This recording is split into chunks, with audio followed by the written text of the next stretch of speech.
Jared Kushner is one of the most corrupt officials who ever served on the White House staff. It's Valentine's Day, February 14th. There are 265 days to go until the presidential election, and this is the warning. Yesterday, Axios, the access-driven digital media company, saw fit to host Jared Kushner at its Miami BFD conference.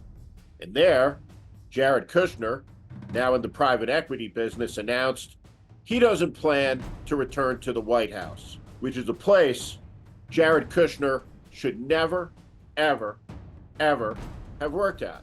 So is that a no? If he calls you on November whatever and says, I'd like to come back to see you, say, thanks, but I'm good? Yes. Let's take a look back. Jared Kushner, the son of a felon, couldn't get security clearances. He was denied them because of his massive conflicts of interest. He was given the highest level security clearances on direct order from his father-in-law, the president. Jared Kushner is the soft-handed child of a billionaire felon who has never worked an hour in his life. He's never been in a fistfight. He's never picked up a shovel or a hammer or struck a nail. He's soft. He's entitled. His family bought his way into Harvard. His entire life has been one of easy, glazed privilege. And yet, he wasn't content with that. Jared Kushner, you see, wanted power. And Jared Kushner was given carte blanche to travel all over the world. America's greatest know-nothing. Somebody who's never suffered, never served, never sacrificed, who's never done anything, decided he would take it upon himself to become a diplomat. And what Jared Kushner did is architect the Abraham Accords. And what the Abraham Accords did was light a fuse. And that fuse exploded.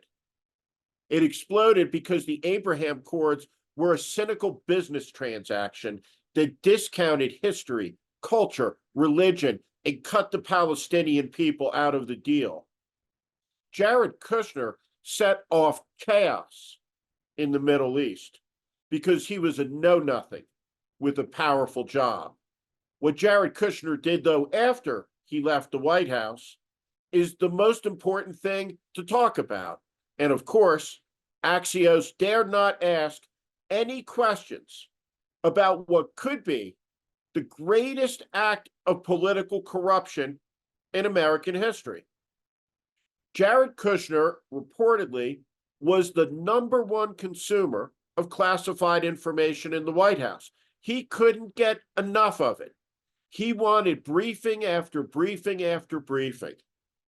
And a few months after he left the White House, over the objections of the professional money managers on the direct orders of the Saudi Crown Prince, $2 billion was invested in Jared Kushner's hedge fund, though Jared Kushner has no experience whatsoever in investment. The payment was a bribe or a reward, but it should have been investigated as espionage.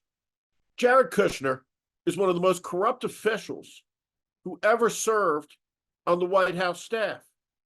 And that service was a disgrace.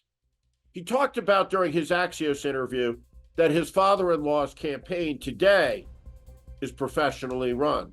From my perspective, again, if you look at the way President Trump has been handling his campaign this time, this is his third time doing it, and he's had time to really reflect on everything. I think that the team around him is maybe the best he's had. Let's talk about his father's campaign, and let's talk about the appalling American media coverage that followed the insanity of this weekend, where a Trump crowd chanted over and over again, "Fuck Joe Biden," as Trump promised to withdraw from the most powerful military alliance in world history that keeps America safe, and cheered on Vladimir Putin so he could invade England and France and Poland. Donald Trump is unhinged. He's deranged. He's deeply dangerous. I don't know why anybody would choose to put Donald Trump, of all people, at the center of a cult of personality. Personally, I find him repulsive, revolting, idiotic, and unintelligible. Yet, here we are. We don't talk enough about the dynamics of group contagion, the frenzy of the crowd.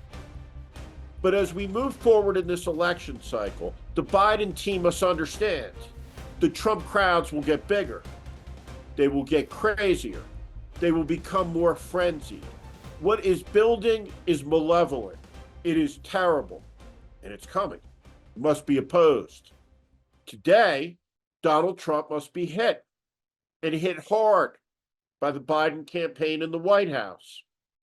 And then he must be hit hard again tomorrow and the next day, and for 265 more days until this fever breaks. The United States of America will celebrate the 250th anniversary of its independence. Question for all of us: will a fascist be leading the celebration? And the answer to that question is no. Thank you for listening to my political commentary. If you like what you heard today, please also consider subscribing to The Warning daily newsletter on Substack. Our democracy hangs in the balance. The 2024 presidential election is the most consequential in America's history. It's not hyperbole, it's a fact. That is why the mission of The Warning with Steve Schmidt is to help readers orient to the currents that are shaping our times and the unseen forces driving politics that are very rarely discussed on cable news. Please sign up at Steve Schmidt, SteveSchmidt.substack.com. Again, SteveSchmidt.substack.com, or at the link in the show notes section below. Thank you to each and every one of you for listening and watching.